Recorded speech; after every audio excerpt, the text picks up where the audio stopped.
Hey guys, it's Justine here from I Should Read That, and today I'm going to be doing my October reading roundup. So October was a little bit of a weird month. I took a hiatus from my blog and I ended up taking a little bit of time off here. However, that meant that I got a lot of reading done. So I ended up actually reading 10 books this month, which is slightly ridiculous. I usually actually end up reading about 6 to 8, so I'll just get straight into it. The first book that I read this month was The Language of Thorns by Leigh Bardugo, and I really loved this, which was not even remotely a surprise at all. I really love her Six of Crows books. I'm not a huge fan of the Grisha trilogy, but I decided that I really wanted to get this because of my incredible love for the Six of Crows duology, and it really did not let me down at all.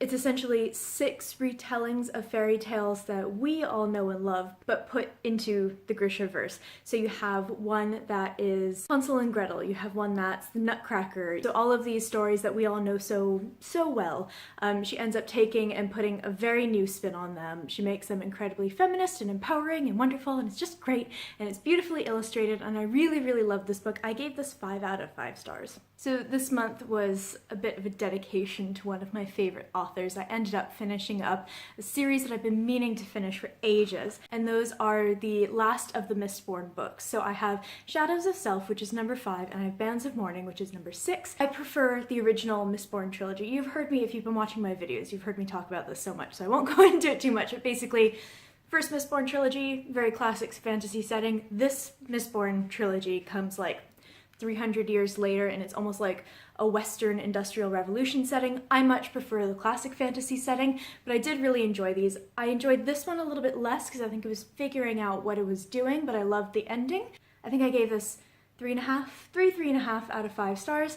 And then Bands of Mourning I gave 4 out of 5 stars. It has an amazing ending as well. I actually thought that this was going to be a trilogy, and I keep calling it a trilogy, but there's actually one more book that we're waiting on. And more Brandon Sanderson I actually read. So this is the Arcanum Unbounded. This is a collection of short stories. So I read Mistborn: A Secret History, which is, I won't say much because it's very spoilery. Do not even look at it, don't even think about it until you finish all of the available Mistborn books. But it essentially takes the first 3 books, which were my favorite, and it shows you everything that's going on behind the scenes. And I really enjoyed it, although it has a lot of Cosmere stuff in it, which honestly just makes my head pound. So a little bit of it went over my head, but I did really like this. I believe I gave it 3.5 or 4 out of 5 stars. So the next book that I read was Artemis by Andy Weir, and I absolutely love this. I love this so much. This book is actually not out yet. This is a proof copy. It's out on the 14th of November, so keep an eye out for that, and it's amazing. If you love The Martian, you're gonna like this as well. They're very different books, but a lot of the things that I loved from The Martian are still in here. So I really enjoyed this and I so highly recommend it. I gave this an easily 5 out of 5 stars. So next up, I read Night of Cake and Puppets by Laini Taylor. So this is the companion novella to her Daughter of Smoke and Bone trilogy, which actually I was not a huge fan of. I've only read the first one, but a lot of the issues that I had in that book were not in this at all. It's wonderful, and it's just everything that, for me, Daughter of Smoke and Bone should have been, and I love this. I gave this 5 out of 5 stars. It's been a really good month for 5 out of 5 star books. So next up is The Last Namsara, which I keep calling The Last Namasara.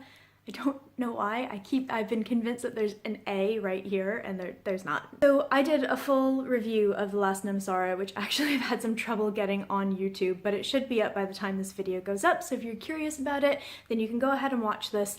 I loved the plot and the world building of this book, and I loved the female characters, but I did have some big problems with the romance in this book, so I ended up giving this 3.5 out of 5 stars, but in terms of world building and plot, it got 4.5 out of 5 for me, so take what you will from that.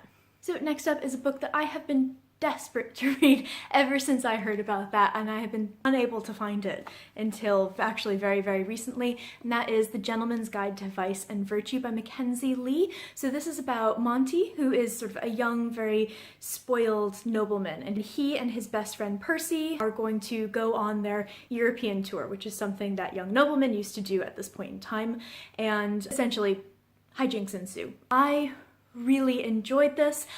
It's nice to see historical fiction out there in the young adult genre. My only complaint, and the only reason that this was 4 out of 5 instead of 5 out of 5 stars, is that it gets away from reality a little bit. It brings in some fantastical elements. I prefer my historical fiction to be just that, straight up historical fiction. These things could have really happened. So that was really the only reason that it didn't get a full 5 out of 5 for me. And the last book that I read this month was An Enchantment of Ravens by Margaret Rogerson. So I basically bought this because of the cover. Like, it's beautiful. Look at that. I keep fawning over this.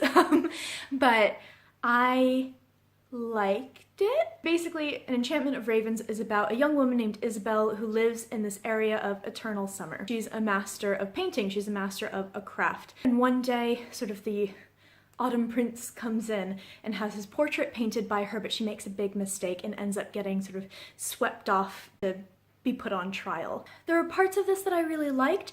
There are parts of this that I really did not like. I loved anything that had to do with painting. I thought that anything that had to do with the craft was really, really wonderful. She has very beautiful descriptions, particularly of the scenery and the landscape and the seasons.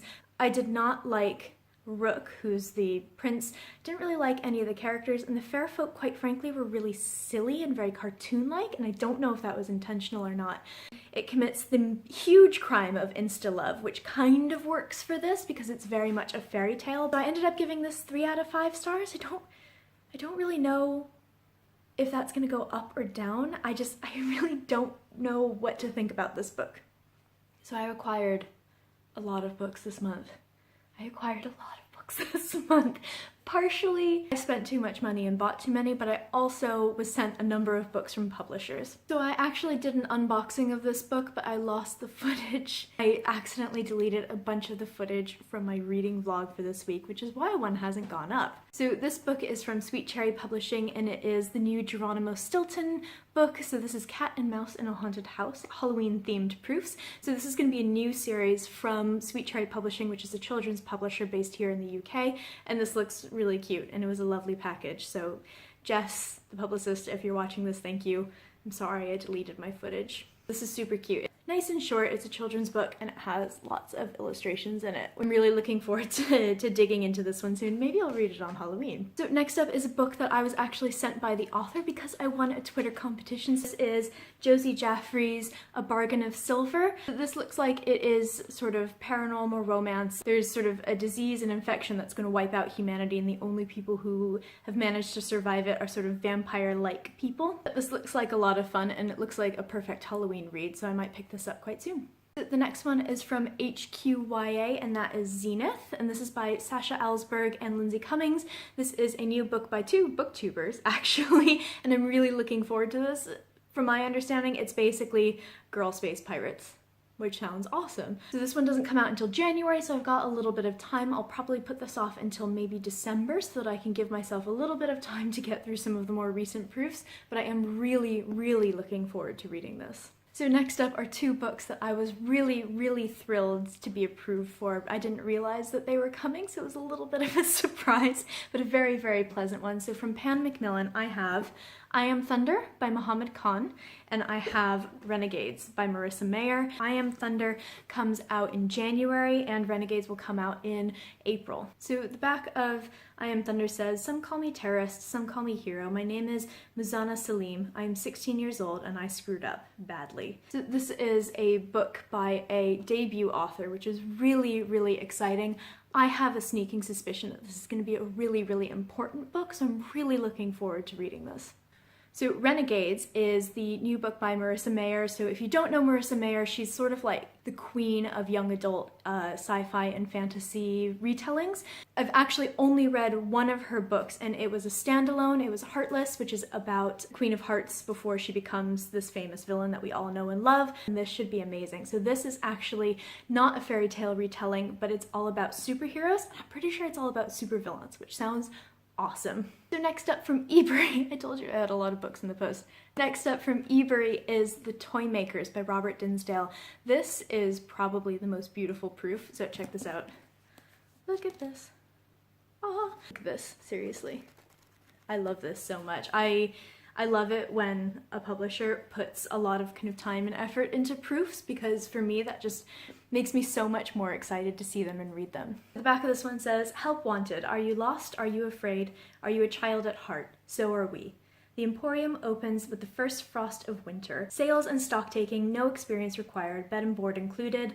Apply in person at London's premier merchant of toys and childhood paraphernalia." So this looks wonderful, and it looks like a great Christmas read. It doesn't come out until February, but I think I'm going to bring this with me for the Christmas holiday, because it looks like the kind of Christmas magic that I will be very much in the mood for. So the next books are all from Gallants.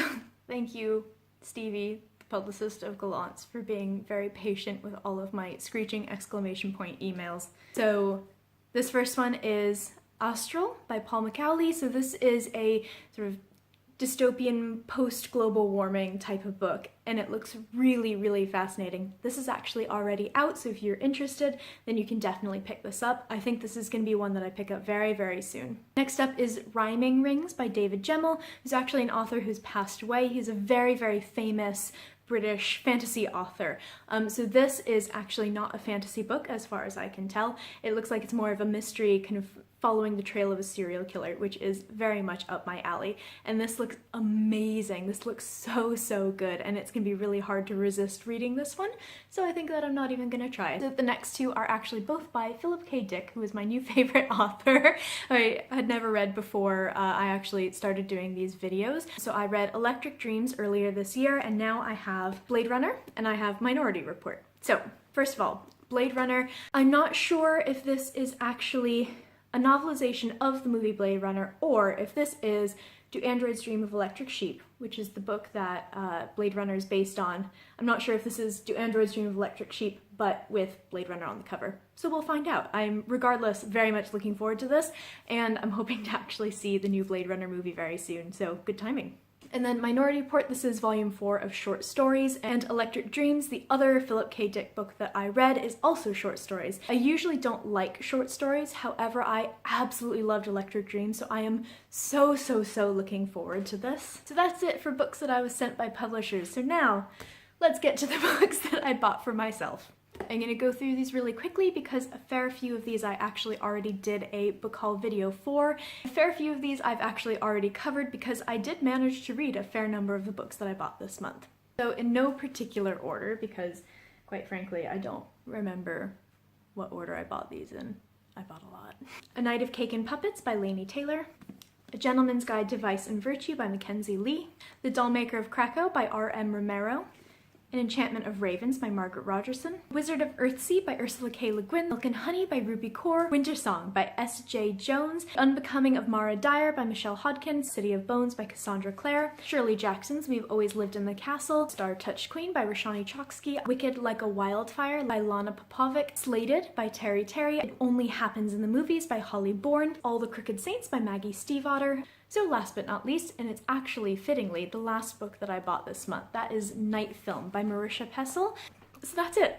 I might end up having to split this video in two because that's a lot of books to cover. I think it was what, like 10 books that I've read this month, 10 from publishers, and then some shockingly high number of books that I've actually bought for myself. So this is actually sort of the end of book buying for the year for me because it is almost November, which basically means that it's Christmas. So I'm going to be halting the book buying because I'm hoping to maybe get some books for Christmas.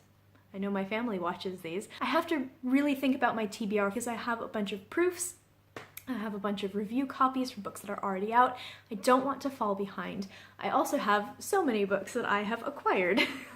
So it's going to be a really interesting month. I'm going to kind of give that a think, and I'll go ahead and post a November TBR video as well. So if you have read any of these books, regardless of whether I have read them or just bought them and not read them, definitely let me know. If you do any of these wrap-up videos, then let me know as well because I really enjoy watching these. And I'm really curious to see what other people have bought and read this month. I feel like I didn't really do a good job of reading kind of spooky Halloween books. I kind of forgot that Halloween was happening again. So if you like this video, then go ahead and subscribe because there's more coming your way, and I'm going to be doing more reviews and book hauls and things like that in the future. So stay tuned and I will see you next time.